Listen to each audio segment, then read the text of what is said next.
Czy ktoś kiedyś powiedział Ci, że celownik jest trudny? Nie wiem dlaczego, ale celownik jest owiany jakąś taką złą sławą i zawsze wprowadzamy go na samym końcu i wydaje nam się jakiś taki nieintuicyjny.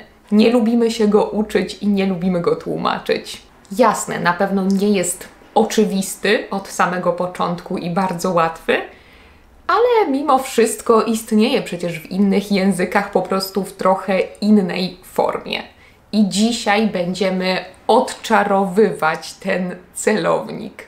Jeśli jeszcze mnie nie znasz, to ja mam na imię Ania, jestem nauczycielką języka polskiego jako obcego, a to jest Płynnie po polsku kanał i podcast dla osób, które uczą się języka polskiego. Jeśli jeszcze nie widziałeś, nie widziałaś, to mam też podcast.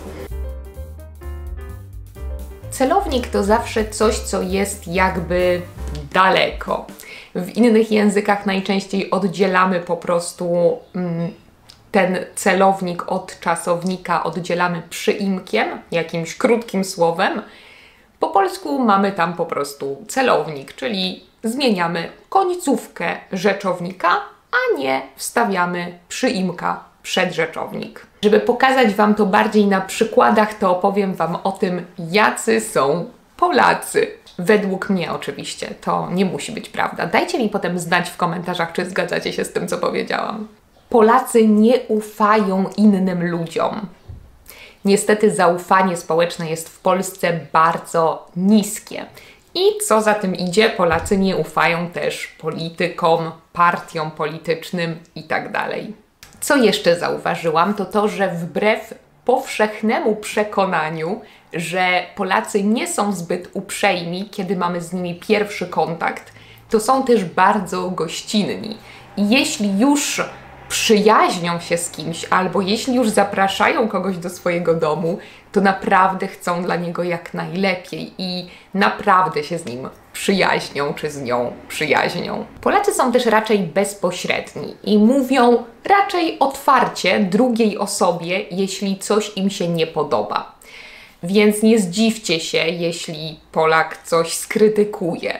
Po prostu jest z Wami szczery.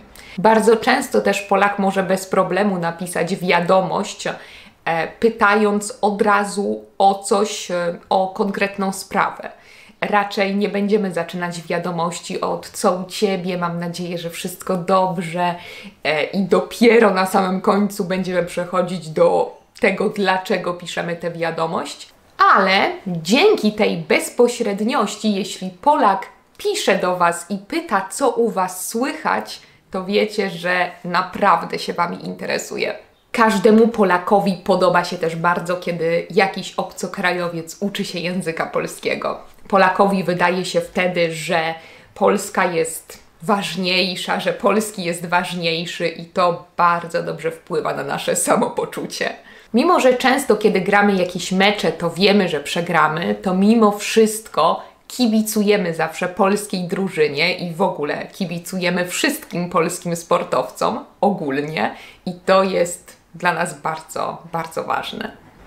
Powiedziałam Wam to, co naprawdę myślę o tym, jacy są Polacy, ale też powiedziałam Wam to dlatego, że w każdym zdaniu pojawił się celownik. Spójrzmy na te zdania jeszcze raz. Zaznaczyłam miejsca, gdzie jest celownik i teraz będziemy mogli przejść do tego, jakie są tam końcówki, a potem jeszcze powiem Wam, kiedy i skąd macie wiedzieć, że używacie celownika. Zaczniemy nietypowo, bo od liczby mnogiej, tak jak w pierwszym zdaniu mamy innym ludziom, mamy partiom politycznym i w ostatnim zdaniu też powiedziałam o polskich sportowcach, polskim sportowcom, kibicujemy polskim sportowcom. Tak jak widzicie, liczba mnoga jest bardzo prosta i w każdym rodzaju, nieważne czy to rodzaj męski, żeński czy nijaki, mamy taką samą końcówkę. Czy to nie jest piękne? Zawsze om. A w przymiotniku, tak jak widzicie tutaj, innym ludziom, więc ym. Czasem, kiedy mamy k albo g, jak w przypadku polskim sportowcom, wtedy mamy im. No więc liczba mnoga jest naprawdę przyjemna i prosta. Powiedziałam potem, że wbrew powszechnemu przekonaniu. Przekonanie to rodzaj nijaki i rodzaj nijaki będzie mieć końcówkę u w celowniku. Przekonaniu.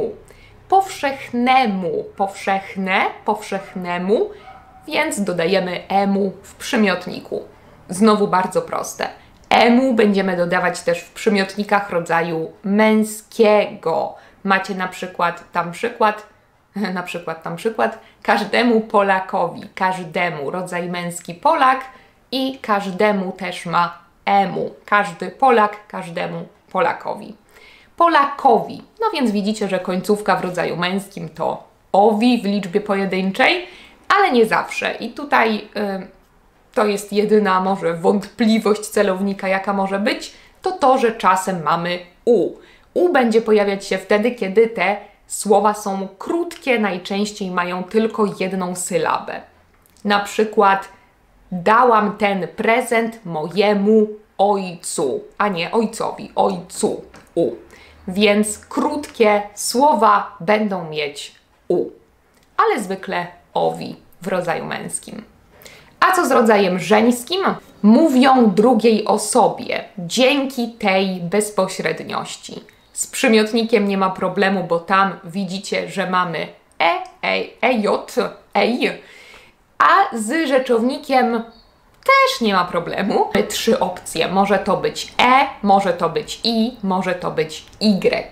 Bezpośredniości mamy i, ale osobie mamy Dlaczego? Najczęściej będzie to więc lepiej zapamiętać, kiedy będzie y i kiedy będzie i.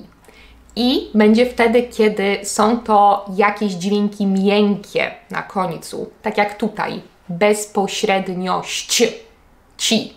Bardzo miękki dźwięk, bardzo miękka polska literka. Tak samo l, j. Na przykład restauracja, dzięki restauracji. A y będzie wtedy, kiedy mamy takie też polskie dźwięki jak dzy, czy, cy, szy, ży. Jeśli ktoś z Was zna już końcówki miejscownika i potrafi używać miejscownik, to macie sprawę ułatwioną, bo miejscownik w rodzaju żeńskim i celownik mają te same formy, te same końcówki. Tak jak Wam powiedziałam, dla mnie celownik to coś dalekiego, bo to po prostu dopełnienie dalsze, więc chyba dlatego. Mamy na przykład zdanie: dałam ten prezent mojej koleżance. Dałam co? Ten prezent i komu? Ta osoba, która jest po prezencie, to co jest po tym dopełnieniu bliższym, czyli tym bliskim przedmiocie. Dałam ten prezent mojej koleżance. Ja to zawsze widzę jako coś dalekiego. Tak jak w tych zdaniach, które powiedziałam, każdemu Polakowi podoba się to. To podoba się każdemu Polakowi. Polacy mówią coś drugiej osobie. Otwarcie mówią coś drugiej osobie. Oczywiście nie zawsze jest to coś dalekiego, bo czasem mamy takie też czasowniki, z którymi zawsze łączy się po prostu celownik, tak jak powiedziałam to w moich przykładach. Kibicują polskiej drużynie. Kibicować zawsze z celownikiem. Tak samo ufać zawsze z celownikiem. Więc albo coś dalekiego, przed czym mamy jakiś inny przedmiot, jakąś inną rzecz. Na przykład kupiłam samochód mojemu koledze. Dobry prezent. Ale też po niektórych wybranych czasownikach polskich. Czasami też po niektórych przyimkach będziemy używać celownika.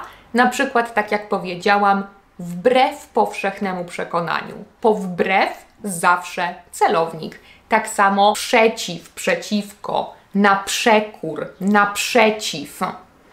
Ale też, tak jak powiedziałam, dzięki tej bezpośredniości. Wiem, że najgorszą częścią jest to zapamiętywanie tych czasowników, po których jest celownik. Wiem, bo sama pamiętam jeszcze bardzo długie listy z czasownikami francuskimi, kiedy zapamiętywałam, po których czasownikach jest a po których nie ma a. Więc bardzo dobrze Was rozumiem, ale mam nadzieję, że chociaż w małym stopniu, niewielkim stopniu udało mi się ten celownik odczarować i że nie wydaje Wam się on już taki obcy, taki dziwny jak wcześniej. Dajcie mi jakiś przykład z celownikiem w komentarzach. To Wasze zadanie na dzisiaj. A jeśli chcecie ćwiczenia do tego filmiku i listę słówek, to publikuję je zawsze na Patreonie. Na Patreonie wstawiam też różne dodatkowe materiały, dodatkowe ćwiczenia. W każdym tygodniu jest trochę co innego, więc koniecznie tam zajrzyjcie, bo myślę, że warto. Link jak zawsze w opisie filmu na dole. Mam jeszcze jedno ogłoszenie na koniec. Zaczęliśmy w tym miesiącu, w marcu, grupę konwersacji na poziomie A2, B1 i jest fantastycznie. Mam nadzieję, że moi uczniowie też czują, że jest fantastycznie. To jest bardzo mała grupa, ale bardzo przyjemna i jeśli chcecie, bo myślę o stworzeniu czegoś takiego też w kwietniu, w maju, to zależy od tego, ile będzie osób chętnych, ale myślę o stworzeniu czegoś takiego dla wyższego poziomu, też konwersacji na różne tematy trochę trudniejsze, jak polityka, jak ekologia, zdrowie, na poziomie mniej więcej już właśnie B1. Dajcie mi koniecznie znać, jeśli chcielibyście uczestniczyć w czymś takim, możecie napisać do mnie maila, możecie napisać do mnie wiadomość na Instagramie, gdziekolwiek. Bardzo chętnie zorganizuję coś takiego. Kolejne ogłoszenie, miało być jedno, ale będą dwa, przepraszam. Kolejne ogłoszenie to to, że planuję też w kwietniu warsztaty, takie dwugodzinne spotkanie na Zoomie, w trakcie którego będziemy ćwiczyć tylko wymowę i akcent. To też, jeśli ktoś chce, dajcie mi znać, bo zbieram po prostu chętne osoby i jeśli będzie wystarczająca liczba chętnych osób, to bardzo chętnie coś takiego przygotuję.